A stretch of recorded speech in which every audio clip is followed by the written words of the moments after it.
then dinner. This is actually about a dinner presentation, as a matter of fact. My name is Chip Maxwell. I do media and public relations for Retire Smart.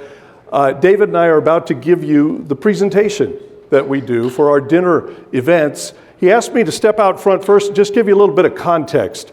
We're not usually in such a grand venue as this. It's usually a more intimate setting. We're usually in the back room or the party room of a local restaurant. Probably a dozen or so tables, maybe 24 people, mostly couples. We are not mic'd up for these. As I say, it's a more intimate affair. And we're getting people at all places on the spectrum when it comes to financial sophistication and savvy. Some very much so, some not at all. So we want everybody to feel comfortable. There's one rule that David has. We have a check-in table right outside the room, and the banner, I think it's up out there, of David's face on it is there, so people coming into a restaurant, I think that's where we're going for the event.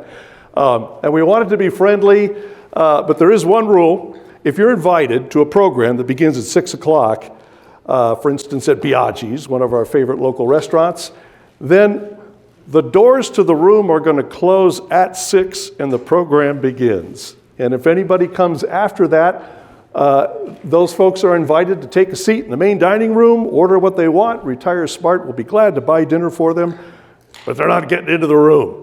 Now, in the 50-some events I've been involved with, I think that's happened maybe twice. You know, it doesn't happen.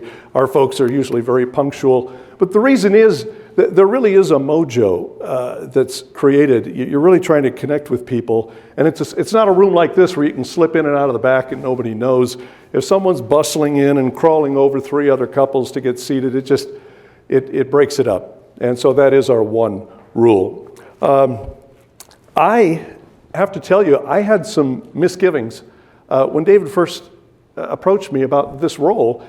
Because quite honestly, I said, do you need me? Am I just getting in your way? I'm not a financial person. And he said, no, you have some brand name recognition in our market, but more to the point, an introducer is able to promote the main presenter and allow the main presenter to be Mr. Humble. So I can talk about how great David Brooks and Retire Smart are, and then when he gets up, and you'll see it in just a few moments, he hits the ground running. He's right into a story, and you may have noticed David mentioned this morning. When he does a tax workshop in the classroom at our office, it's Professor Brooks, deep dive, intense, number crunching, and so forth. These events, as I say, we're getting people all over the spectrum. And so this is a little more of a story time with Uncle Dave feel.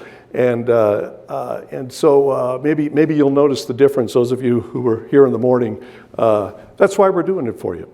And last note is we're going to offer this. We're going to serve you the same flavor that we serve at home, exactly as we deliver it. So if there's a reference to Cornhusker football, that's probably the Chiefs in this market. Feel free to massage the presentation as necessary to accommodate your local markets. With that, Todd, can we dim the lights and start the video? We'll get the program going.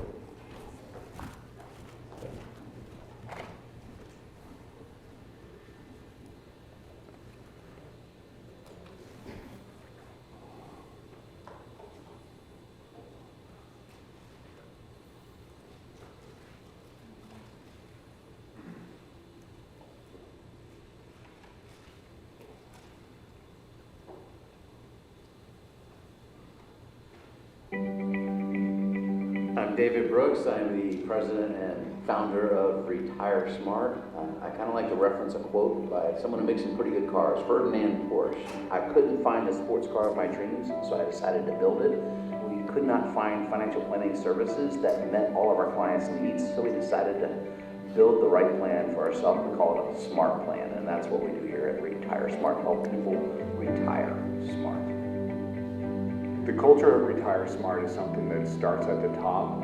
David is not only the greatest financial planner I've ever worked with, but he's also the greatest boss I've ever had the pleasure of working with. The culture here is amazing. We're almost like a family here. You can tell that no one person feels more important than the other. We all very much work as a team. It's just amazing.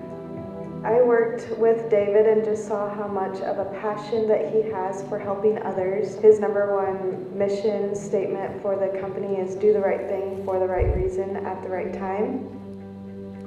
We listen to the clients' needs because we want them to know that they are important to us. We want to help them, and we want them to meet their end goal in life. We want them to have fun and enjoy their retirement funds.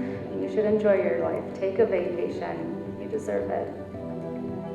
I kind of warn clients, I'm a hugger, so I'm okay with it. But I think that's what sets us apart. We're able to get down to that level of relationship where clients feel they can tell us everything so that we can help them make better decisions. And that's critical, frankly, in a true holistic financial plan.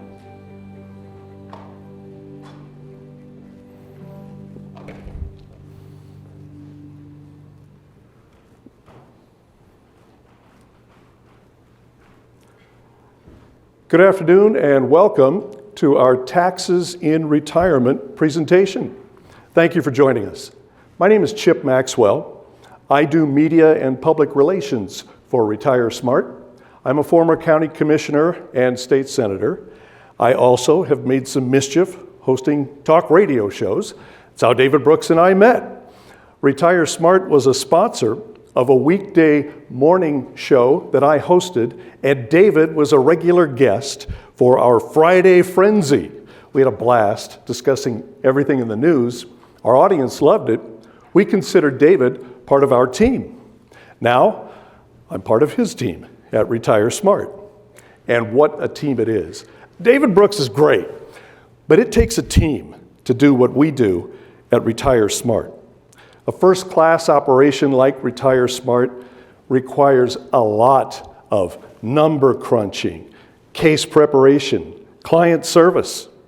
When you sign up with Retire Smart, you have the whole Smart team working for you. Retire Smart is a top independent financial planning firm. Even with COVID complications, business has been booming. During the summer, we moved from 1,900 square feet to 19,000 square feet. We have the entire fourth floor at one of the Valmont Plaza buildings. As a matter of fact, that walkway that you see, that's the third floor, and the building to the left, that's us on the fourth floor. We had to do something. We've been signing up more than 100 new households every year.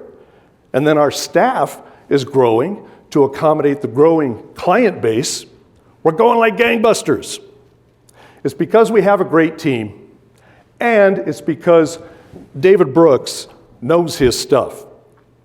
That's why the Wall Street Journal, Forbes magazine, Fox News, NBC, and local media call on David for his analysis. Now, you'll see in your folders that David and all of our advisors have the high-level credentials that you would expect.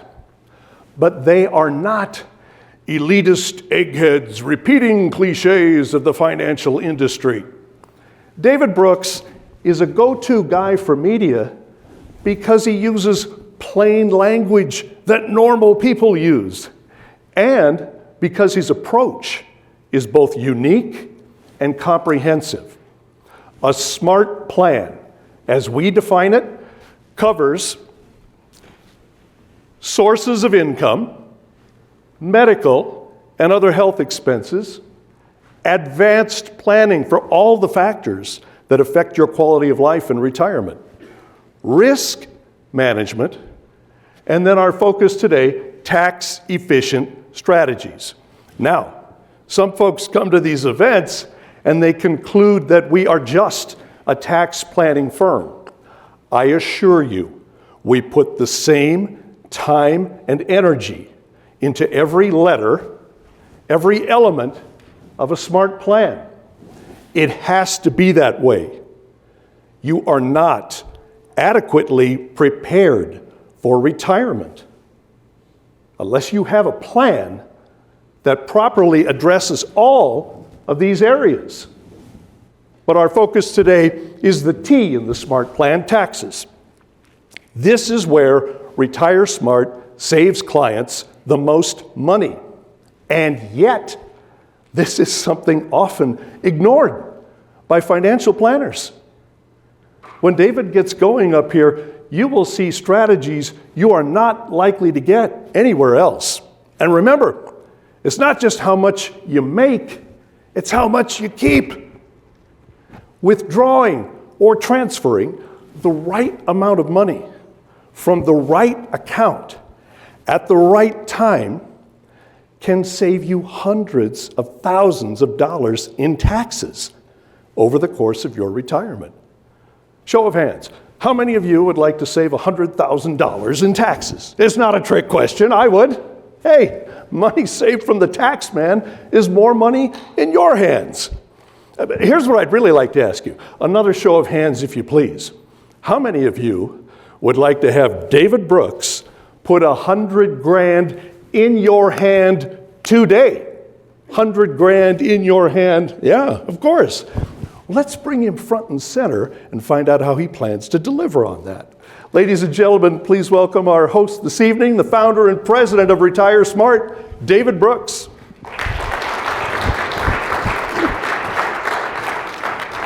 So it's my son's 3rd birthday, and my wife has decided to pull out all the stops. So in the back right corner of our yard, I have this gigantic purple bounce house with a dinosaur head on it. I'm aging. The kid turns 26 next week.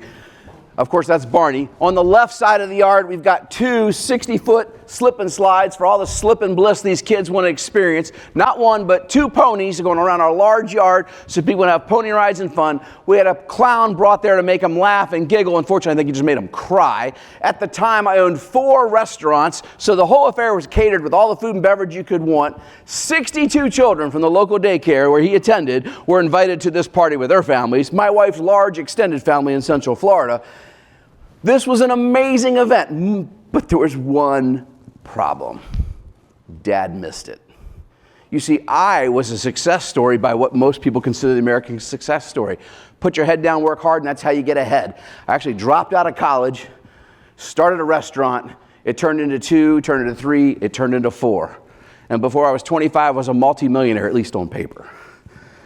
But when I came home that night, as I often did about 2:30 in the morning in the restaurant business, with my wife crying because I missed my own son's birthday party, a decision had to be made. So we were at a life event. Many of you are at a life event. You may be about to transition into retirement. And when big changes come, you need to pump the brakes and think through the decisions you're going to make.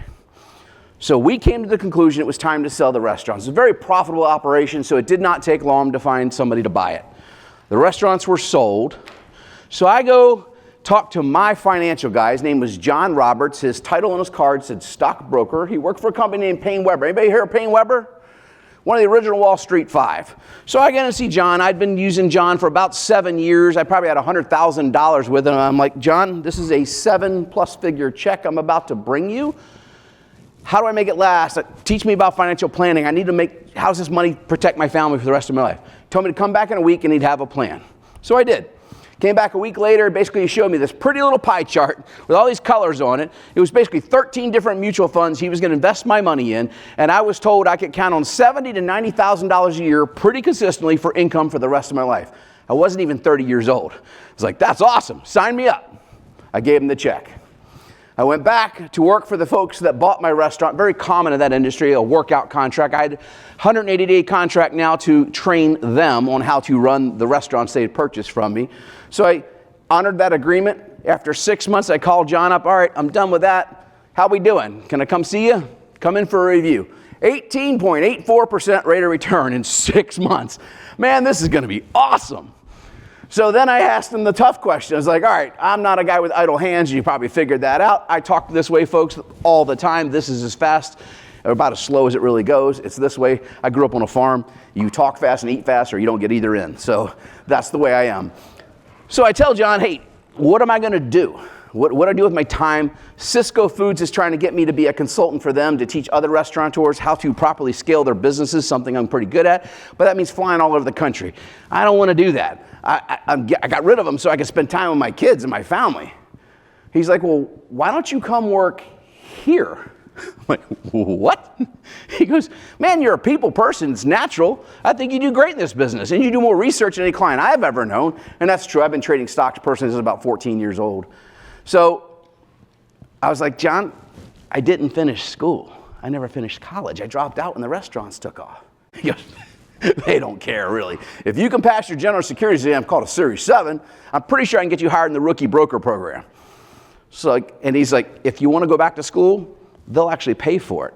So that's what I did. I became a rookie broker at Payne Weber. And I did. I used their tuition reimbursement, so I finished college 17 years after I started. By the way, I'm a UCF alum, so Frosty took my team to the promised land. It's the coach of the Huskers. We've yet to prevail that in Nebraska yet. So here I am. Everything's going great. I'm in this new career. I'm having a lot of fun with it. And I'm gathering assets with new clients, bringing on new clients, mainly entrepreneurs at the time, because that's who I knew, successful young business owners like myself. And everything's going swimmingly until the dot-com bubble went pop. And boy, did it pop. From March 11th, 2000 till November that year, a 41% drawdown in the markets. And just as the markets seemed to be getting their legs and get back together, the very next year, some idiots flew 2 planes into the World Trade Center, 9/11. And we actually went through the longest bear market in anyone's lifetime. 3.5 years, 59% peak to trough the markets lost. I personally lost over $600,000. I wish I could tell you that was the end of the pain, though. Because just as that happened, I got a letter from an organization you don't like to get mail from. 3 letters in the corner, black and white, IRS.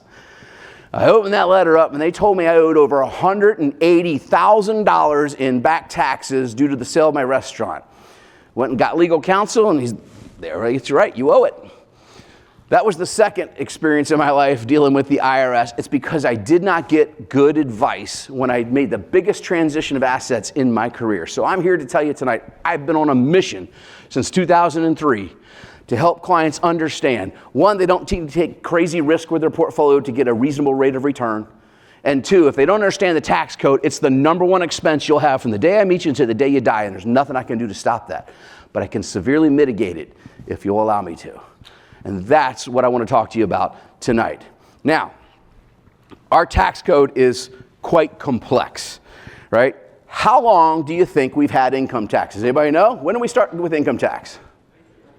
1913, absolutely. So we've had an income tax for only 109 years. We started in 1913. How on earth, for the first 137 years, did we exist in the most prosperous nation on earth without an income tax? How is that possible? Well, we're not going to get into that political argument tonight. But in 1913, when we started charging income tax, it was pretty simple. I don't know if you remember, but a couple election cycles ago, there were a bunch of politicians running around talking about you should be able to file your taxes on an index card. It used to be that simple. In fact, in 1913, there it is. There's your tax return. We don't have a back to it. There's only one pager. Joe Schmo or John D. Rockefeller. This is the equivalent of today's 1040. In fact, all the instructions that came in the entire tax code for you to fill out your taxes back then were 4 pages long. 4 pages. Folks, the tax code today is over 83,000 pages, 4.4 million words. Just last Friday, the IRS just published another 275-page discernment on the Secure Act, changing the rules for the 3rd time since this law was signed just 2 years ago. The Secure Act is really important for you to understand, though, folks. It's the biggest change to distribution method of retirement accounts in our country's history. The #1 thing most people will know from that is RMD age went from 70 and a half to 72. Now, here's the catch. Do you think that's a good thing or a bad thing? Who will pay more in taxes, those that started at 70 or those that wait to 72? Well, I'll just give you the answer. These folks are going to pay at least 18% more in tax dollars in their lifetime. This was not done to help you. It was done to help get revenue into the federal government. Now, in my humble opinion, we do not have a revenue problem. We generated $4.2 million in revenue into the federal government in the last 12 months, record revenue. But unfortunately, we spent $6.98 trillion. Mr.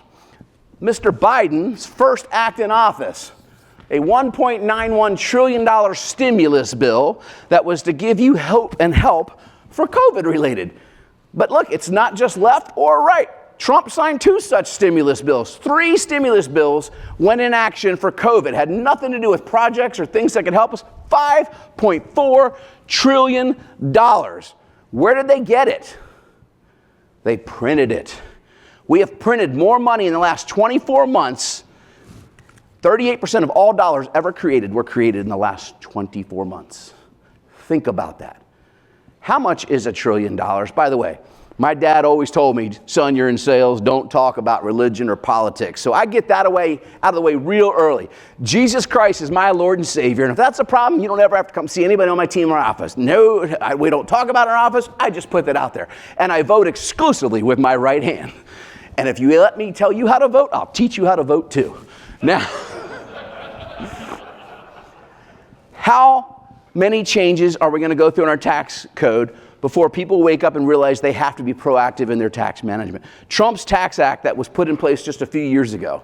We ask people all the time, did it help corporations or did it help individuals? What do you guys think? You're absolutely right. It helped both. However, some of the stuff was permanent, some of it was temporary. Corporations got a permanent reduction in corporate tax rates from 35% to 21%. And by the way, we're still not even in the 50 percentile of the developed world. We're at about 48% right now, so we're not even average at that tax rate. However, it made us very competitive, and when the law was enacted, we saw economic expansion like we haven't seen since the 80s. And it was phenomenal to watch happen, right? But that was permanent. You got tax cuts on average about 3% per person in your marginal bracket, but that was temporary. In fact, it expires in 3 years, 9 months, and 17 days. Now, anybody in the room, show of hands, think taxes in the next 20 years will be lower? Any hands? Anybody think they'll be the same? How many think tax rates will go higher? So we had one the same. Just so you know, that is the law. They are going higher in 3 years and 9 months and 17 days. They are already by law going higher. With the government spending like we are, right? Trillion just rolls off of politicians' tongues today. By the way, how much is $1 trillion?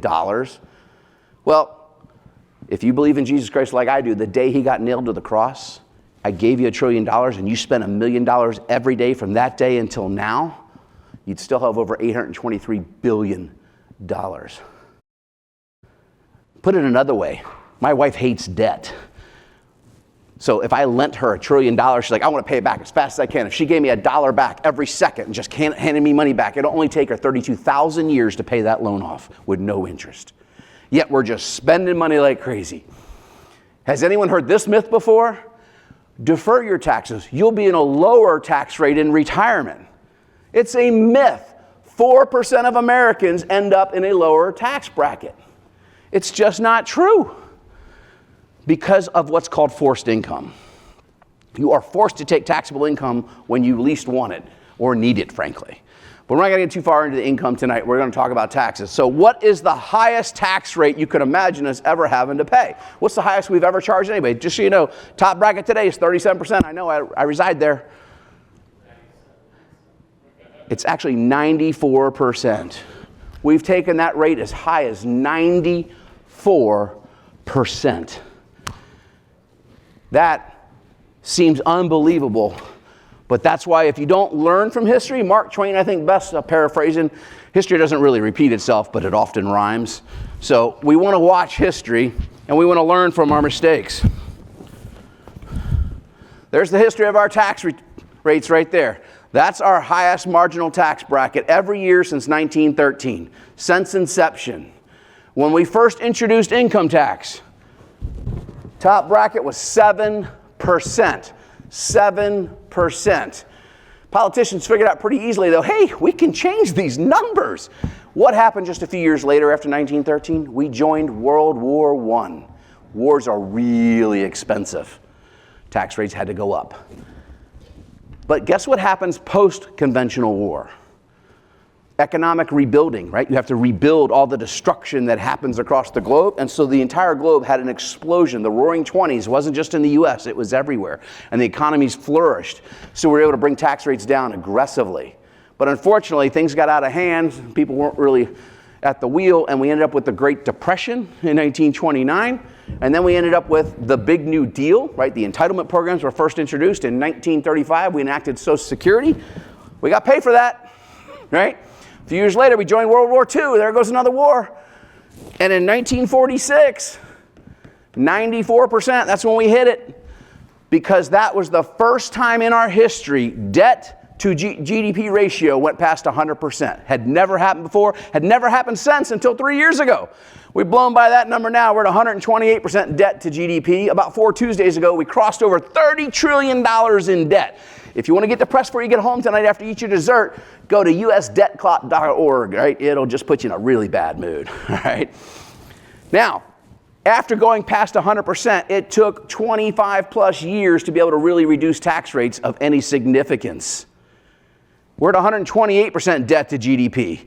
You all agree tax rates are going up. How high are they going to go? I don't know. But a lot of people want to bicker about Reagan, Trump, Clinton, Obama. The last 40 years, they've been relatively low. We're moving them 2 to 3 points. We're not really playing in the sandbox that's really going to get anything done. Do you see that dotted line across there? That's the average marginal top tax bracket since we've had taxes. 63.8%. So where do you think they're going? I don't know. I wish I could control that, but I can't. But I can tell you, if you don't start being proactive with your tax planning, you're going to pay more than your fair share. According to the Tax Foundation, the average American household will pay over $280,000 in income taxes they're not required to pay in their lifetime. $280,000. I can't get it all back, but I bet you I can save you some. In fact, Chip asked if you would like me to save you $100,000 in taxes. In fact, he asked it 2 different ways. Then he asked, what if I put $100,000 in your hand? Now, he was setting the bar a little high there tonight, all right? Put $100,000 in your hand. But I was paying attention in the back and seeing who was paying attention and who raised their hands first. And so I don't want to be called a liar, so I'm putting $100,000 in the first hand I saw go up, which was right here. And the second time he asked it was this gentleman right over here. John, if you'd pass that down to John, there's $100,000 in your hand, my friend. So now I can go home and no one can call me a liar. But in all reality, folks, what if I could put $100,000 back in your hand? Just so you know, the average we can save a client in taxes is a little over $230,000. Show of hands again. Who would like to get to a 0% tax rate in retirement? I hope every hand's going up. Just so you know, we were successfully able to do that for about 38% of our clients. It's really an awesome day when I call the client up. Just so you know, we're done. The strategy we employed, you are now tax-free the rest of the way. Another show of hands. Who would like to stop paying these crazy property taxes we pay here in Nebraska? I know I would. How would you like to be able to get rid of your property taxes legally, ethically, and save yourself another $100,000 over your life for retirement? We can show you how to do that as well. If these are the things that are important for you, I want to tell you something. And I want to tell you what tonight is not. I don't have any magic potion to show you. I don't have any magic bullet, this awesome new product that's going to solve your problems. You are all of a certain age and demographic. That's how we got you here tonight. Whether it was a Facebook ad, an email, a phone call, a referral, or you got some kind of piece of mail. It's because you meet a certain demographic. You're of a certain age, and we think we can help you. But you get invited to these things all the time. So when you go, somebody goes through 72 slides on a PowerPoint to show you how smart they are. And then they've got this magic bullet. It's going to solve your problem. Annuity, real estate investment, some oil and gas thing. Folks, that's BS. There is no such thing as a perfect investment. So I want to make it very clear. I have nothing to offer you tonight except a real shot at financial planning. And that's the offer I'll make to you when I'm finished speaking. So, to be very clear, I want to make sure you understand what tonight is not. James, since I just gave you $100,000, I'm going to actually ask you to participate for a moment. Why would you invest money in anything? To make money. We all want our money to make money, right? Now, some of us will take more risk than others, okay? So there are 3 attributes when it comes to investing your money, and it's very important you pay attention to all 3. The first is growth, right? We want to grow our money. But the reality is the further we run to growth, the further we're going to run away from the second attribute. Safety. Is the money safe? There's a third attribute that's just as important, and that's liquidity. Is your money liquid? Can you get to it? It's your money. There are certain investments that will restrict you accessing your own money. Imagine that, but it's real. There's not one investment on the planet that you can get all three of those. Yet the more growth, the less liquid, the more liquid, the less safe, etc. But you can get two of the three in just about any investment. We operate as what's called a fiduciary. We do not make commissions selling mutual funds, etc. We get paid from you if you decide to hire us. So my job as a fiduciary is to help you understand you need to figure out how to get money in all three areas, right? So if you want to have relative safety, right, and consistent growth, we give up liquidity. My single favorite investment? Real estate. And I own a lot of it. And I think you should too, by the way. It's going to grow safely, relatively in value without a problem. In fact, residential real estate, I own both commercial and residential, but residential properties will double in value every 18.3 years. And we have 140 years of data to prove it. And here's the kicker. The income that it throws off, if structured properly, can be almost always tax-free. And if you have real estate and it's not tax-free, we definitely need to talk. What if you want to have growth and liquidity, right? Well, you can put it in the stock market, mutual fund, bond, Bitcoin, whatever. It's going to grow over time probably, and it's liquid every day, but is it always safe? Absolutely not. Look at the stock market now, right? Well, what if you want to have safety and liquidity? Nothing wrong with that, but what are we giving up there? Growth. But as a fiduciary, my job is to show you how to have some of this, how to have some of this, and have some of that.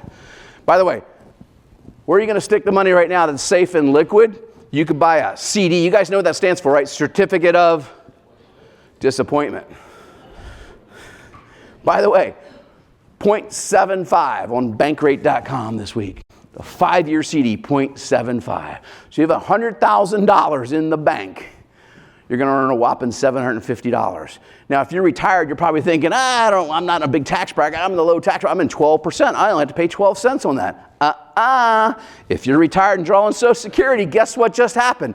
$750 interest income pulled $750 Social Security into the tax bucket. Now you pay 12 cents on the Social Security $750 as well. So your effective tax rate is now 24%. Wait till we add on 684 for Nebraska both times. You actually just paid over 42% real tax on 0.7 return. Was that a smart move? Probably not. Now,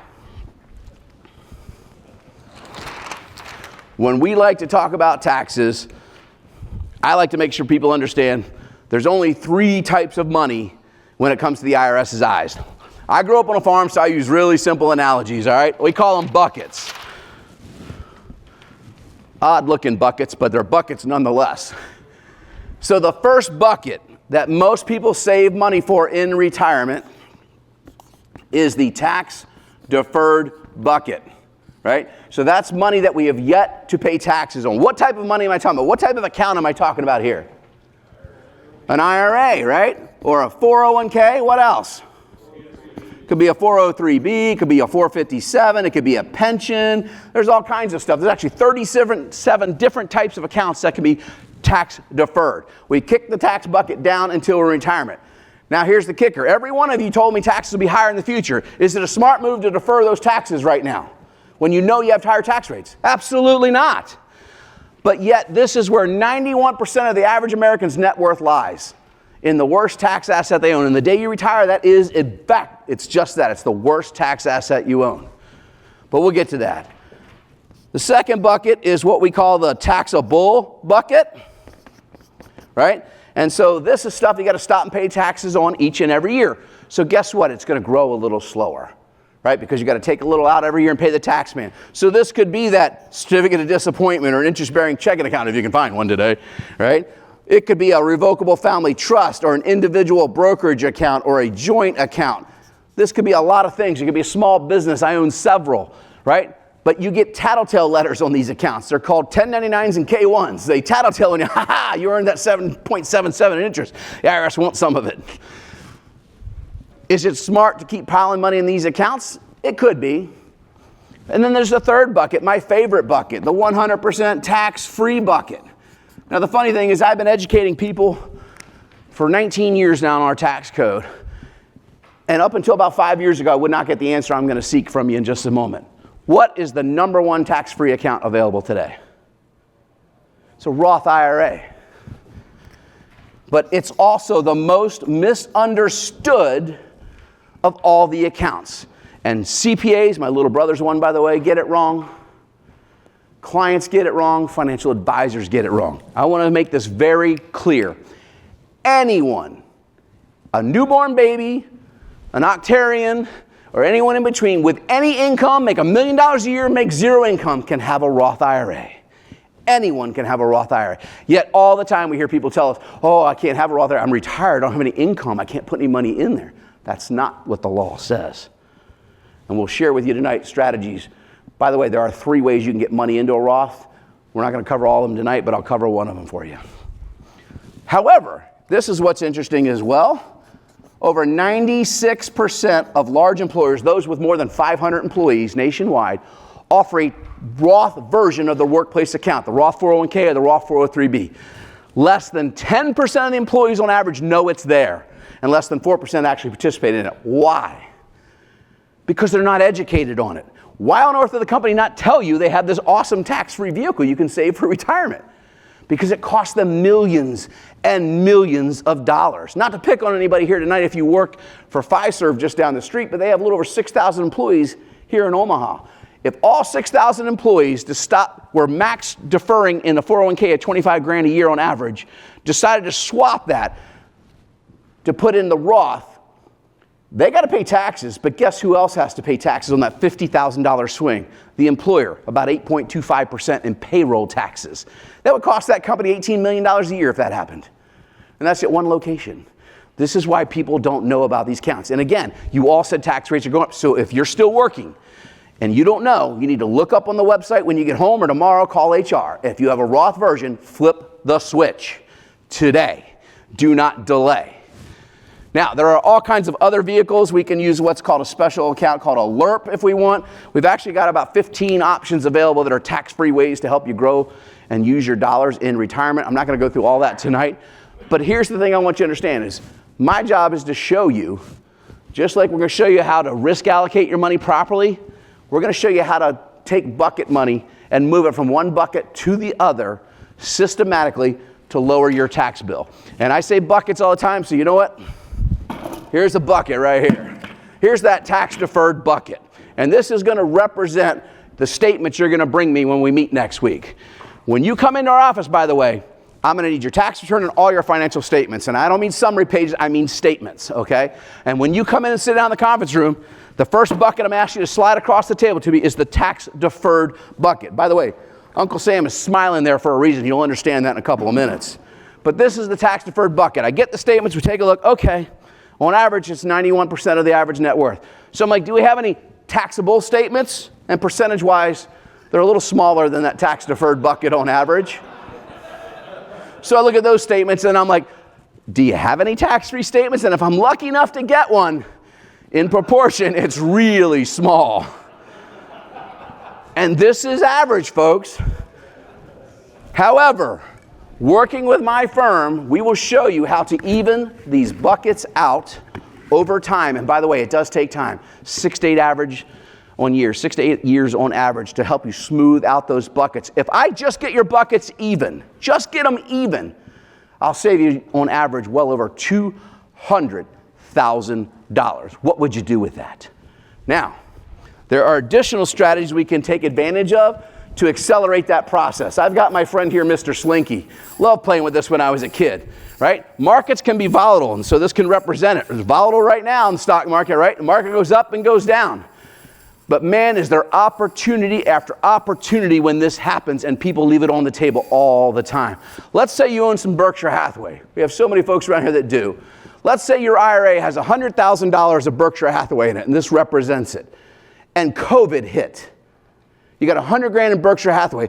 It went down to $58,000 in 4 weeks. Guess when we convert it? Right then and there. What do we pay tax on, 100 grand or 58? We paid it on 58. It's rebounded to record highs since. tax-free. If your advisor is not helping you with timing of Roth conversions and tax harvesting, you are missing out.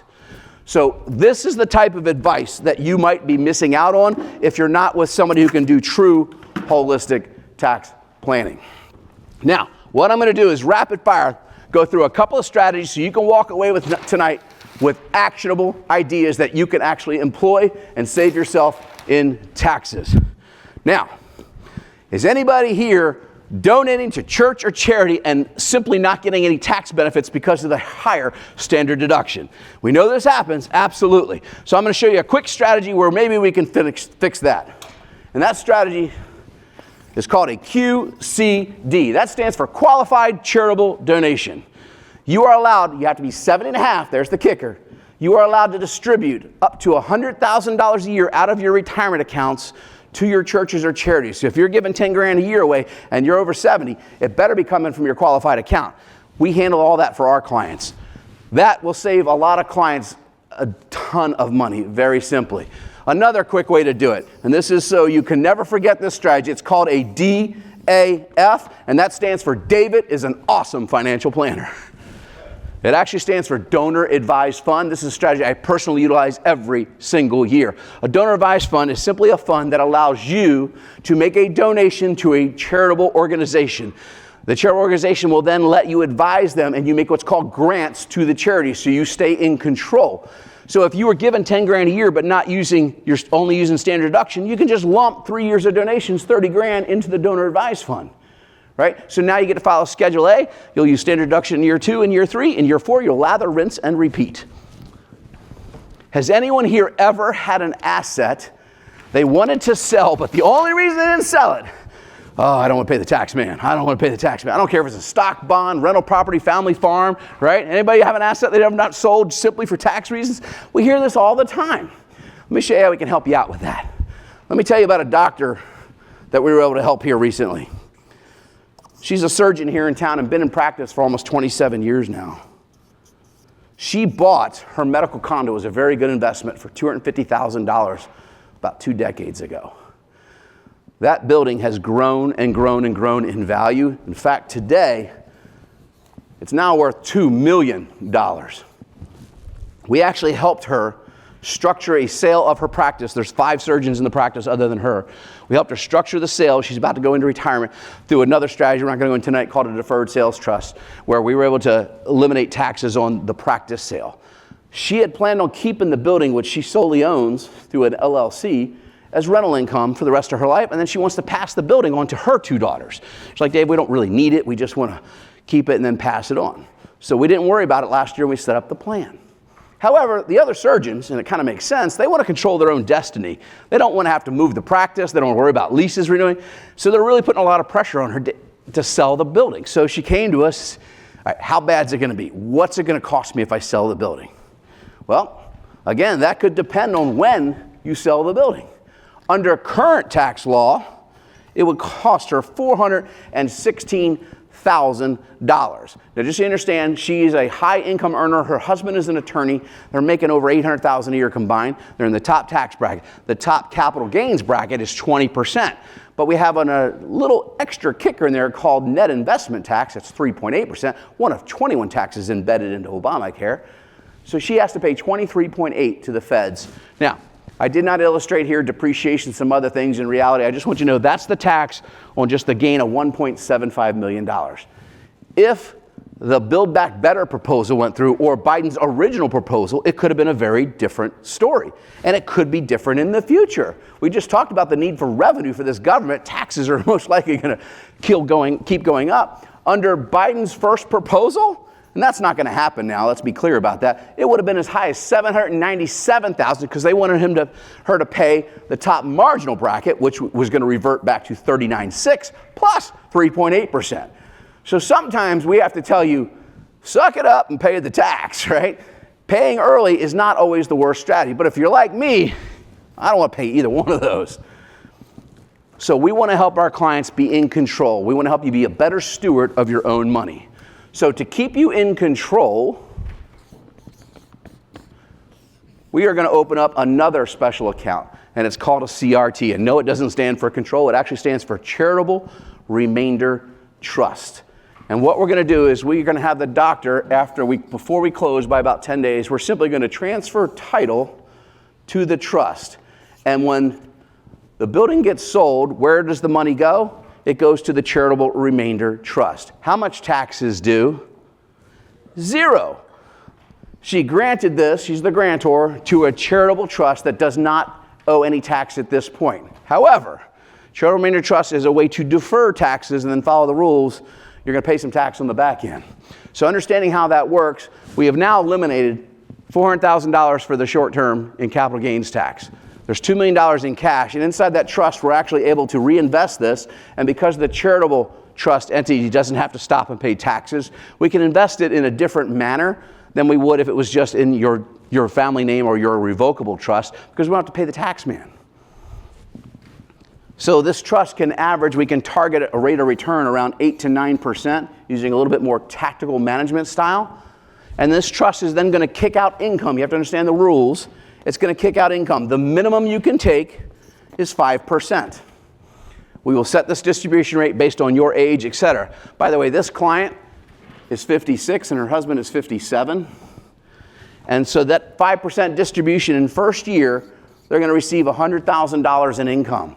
And every year, depending upon the value of that trust on January 1, that income will be 5% of that number. So in theory, she should be able to get a raise every single year. So now I have eliminated a capital gains tax. I've given her lifetime income. But I've done one problem here.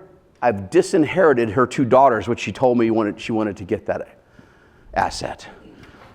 I've also told you the client had a pretty good income, doesn't really need this income. So we figure out how much we should funnel into another trust.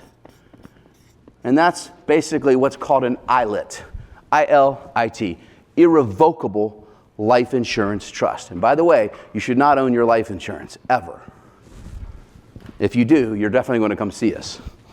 So we decided to defer $35,000, 35% of this income, into this trust, and we bought a special life policy called a second to die policy, which means I'm insuring both the husband and the wife. They both have to pass before this will pay out. And we were able to purchase a guaranteed death benefit of $3.8 million that will pass not only tax-free, inheritance-free, estate tax, capital gains, income-free to her children, and it's now outside of the estate. So now the daughters are more than taken care of. I've reduced her capital gains tax, but it gets even better. You see, this was a charitable gift, and you get to write that gift off of your taxes, and that saved her an additional $386,000 in income tax on the AGI adjustment. Now, I'm not going to get into the details of that tonight, but if that's the type of advice you're looking for, we might be the place you'd want to come visit. Let me give you another quick example. Let me tell you about Bob and Mary. Bob and Mary have done everything they thought was doing it right, done everything they were told to do. They're now 75 years old, been retired for a while. All right? Bob and Mary have been retired for almost 15 years now. So Bob is collecting Social Security currently of about $30,000. By the way, Bob worked in a vocational career, never went past high school, but he worked for a company right downtown where a lot of dirt's currently being moved around, make a lot of food products, starts with a C, you'll figure it out.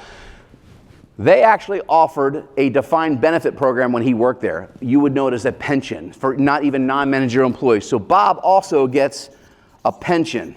Now when Bob had to start drawing that pension, he had decided for himself, do I want check A or will I take a reduced check and make sure the check keeps going if I'm not here?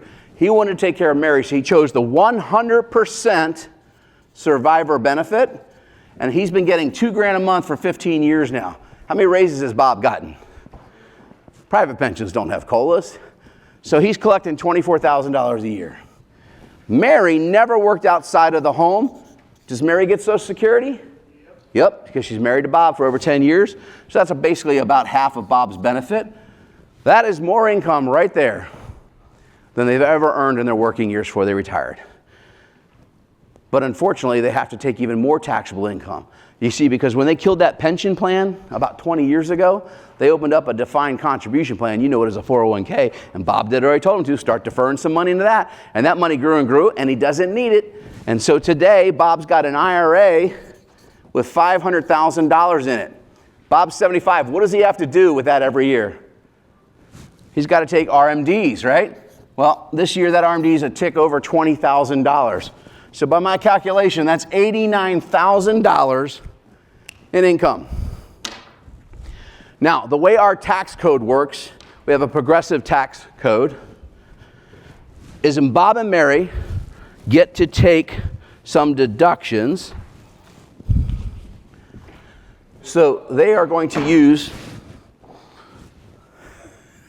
the standard deduction, the biggest change in the 2017 tax code. A married couple gets to knock $25,900 off their income this year. When you're over 65, you get an additional $1,300 a person. So they're actually going to get to knock off,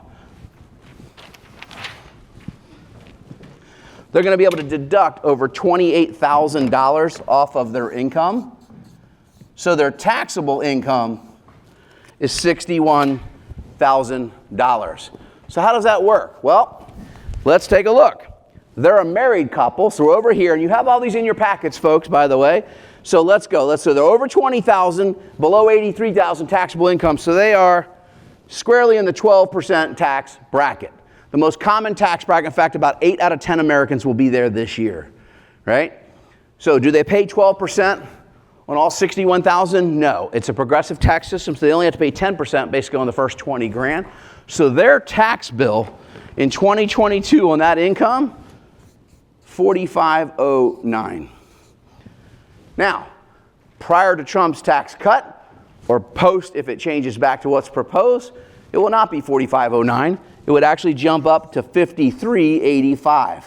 So did Trump's tax cut help the average retiree? The answer is yes. It wasn't a huge amount of money. In fact, some politicians I hear call it crumbs.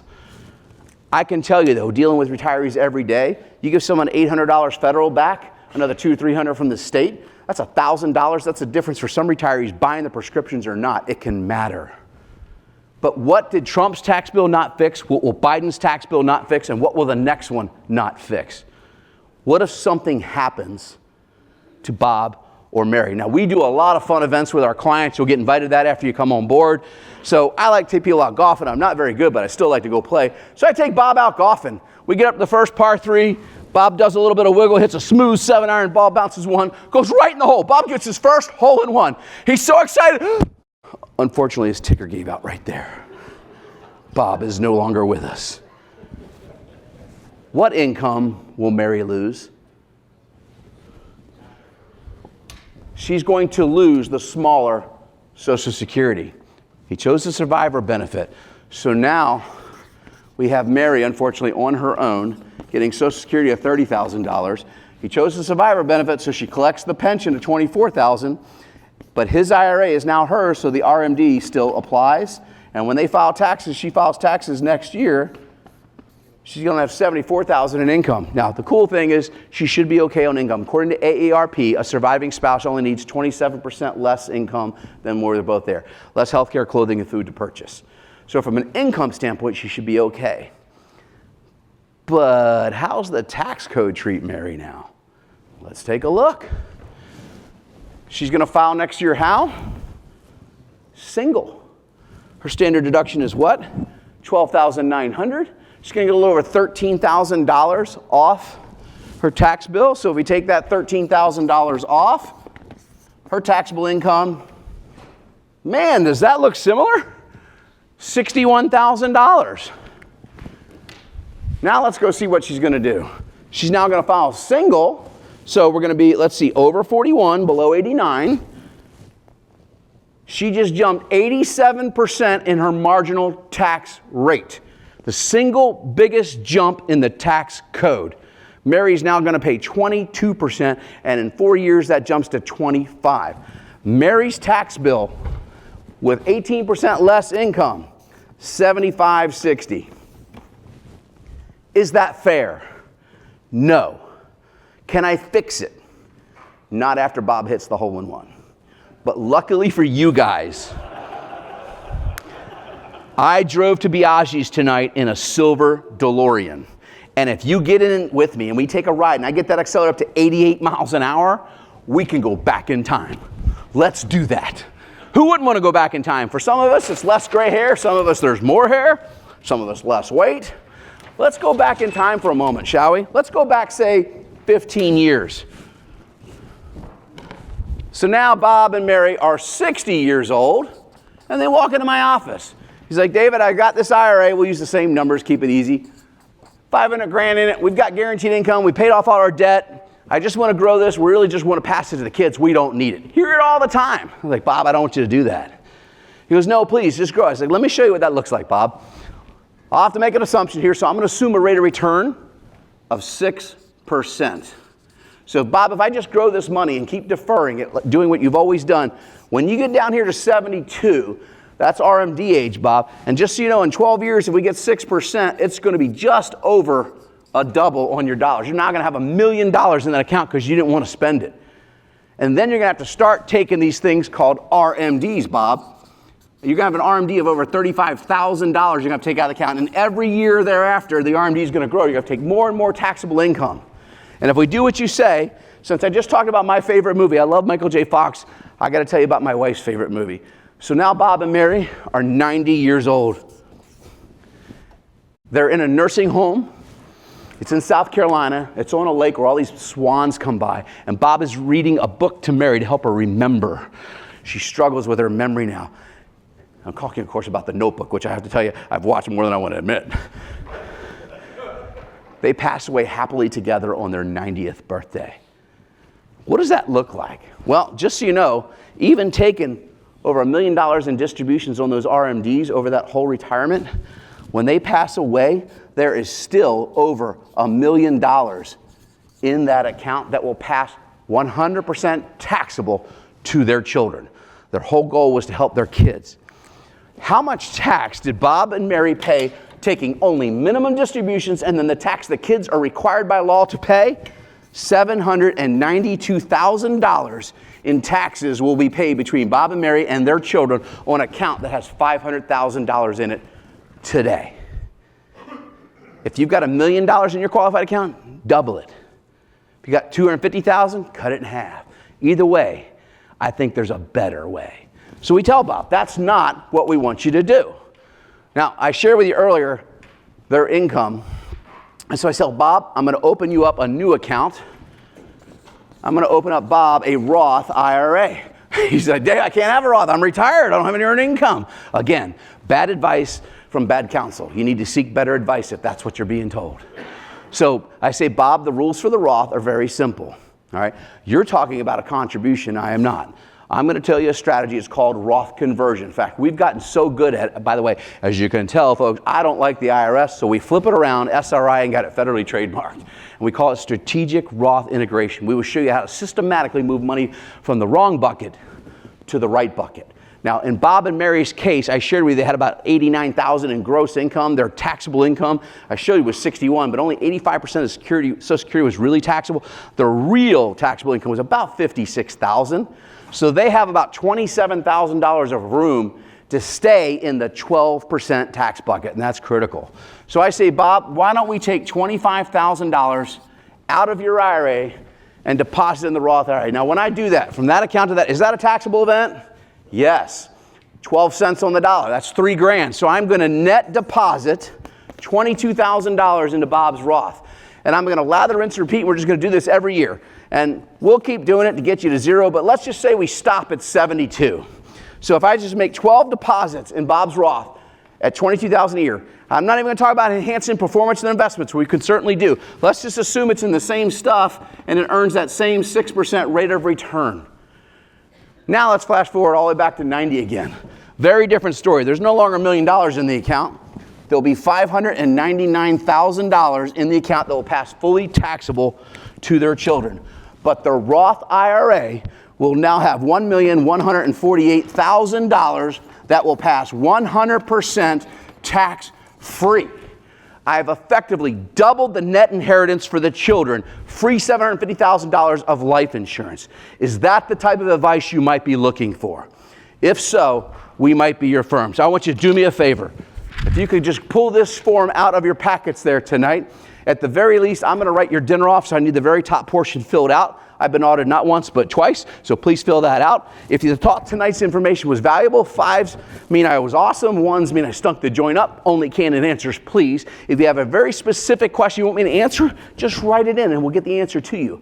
If you would like to take advantage of our offer and come into our office, if you would like to see what it's like to actually have a financial plan instead of an asset allocation, we'll start with a report card, complimentary for you. We'll let you know where you stand, what is possible with tax savings, risk analysis, all that, complimentary. I just need you to fill this out.